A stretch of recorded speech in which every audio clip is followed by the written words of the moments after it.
A young woman's dream was cut tragically short. It was not ended by the war she had escaped, nor by the struggles of starting a new life. Instead, it ended in a sudden, random act of violence on a public train in Charlotte, North Carolina.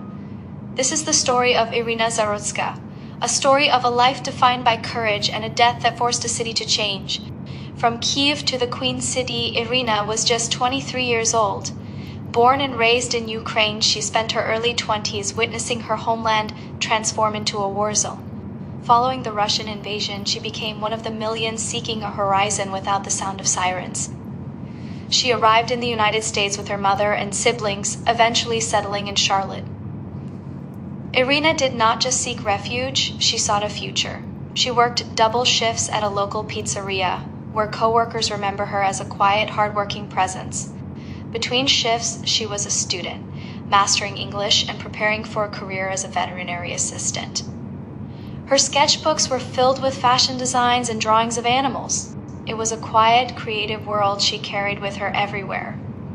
A Friday night routine, August 22nd, was a typical humid North Carolina evening. For many, the weekend was beginning. For Iryana, it was simply the end of another long day of work.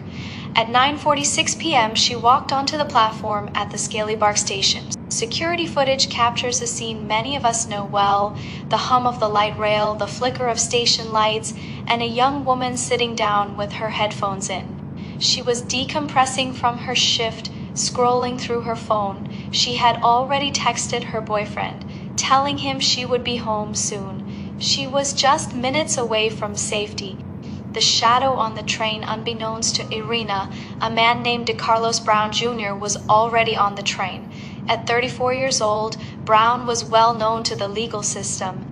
His history in the county included over a dozen arrests and prior convictions. He was also a man struggling with documented severe mental health issues. He was a ticking clock that the system had failed to wind down. For 4 long minutes, the train moved through the dark city. There was no interaction, no eye contact, no argument. The tragedy of this moment lies in its absolute randomness. The attack at 9:50 p.m., as the train approached the East-West Boulevard station, the unthinkable happened. Without a word, Brown stood up and unfolded a pocket knife. In a burst of inexplicable violence, he attacked Iryana from behind. The struggle was brief but devastating. Iryana suffered 3 stab wounds, including a fatal injury to her neck. In the terrifying minute that followed, the commute turned into a scene of horror. While some were paralyzed by fear, others rushed to help as Iryana collapsed.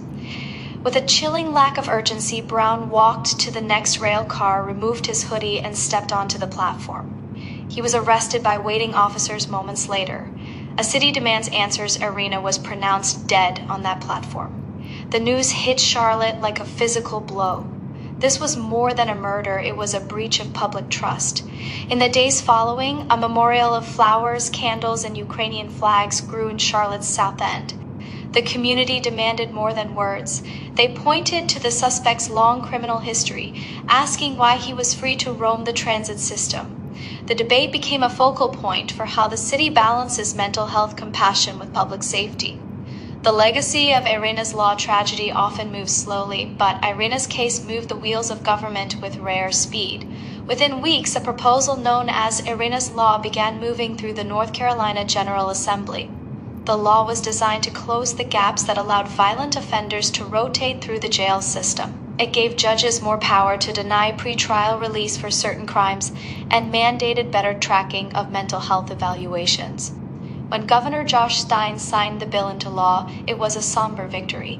It was a recognition that while Iryana could not be brought back, other families might be spared this grief. The light that remains, Iryana Zarotska came to America looking for peace. While she found a community that loved her, she also found a system that was broken. Today, she is remembered as a symbol of the need for change. She was an artist, a dreamer, and a daughter of Ukraine who brought her light to a new home. As the light rail continues to roll through Charlotte, her story remains a powerful reminder. Every passenger has a dream, and every passenger deserves to make it home. That's all for today. Thank you for listening. I'll see you in the next story.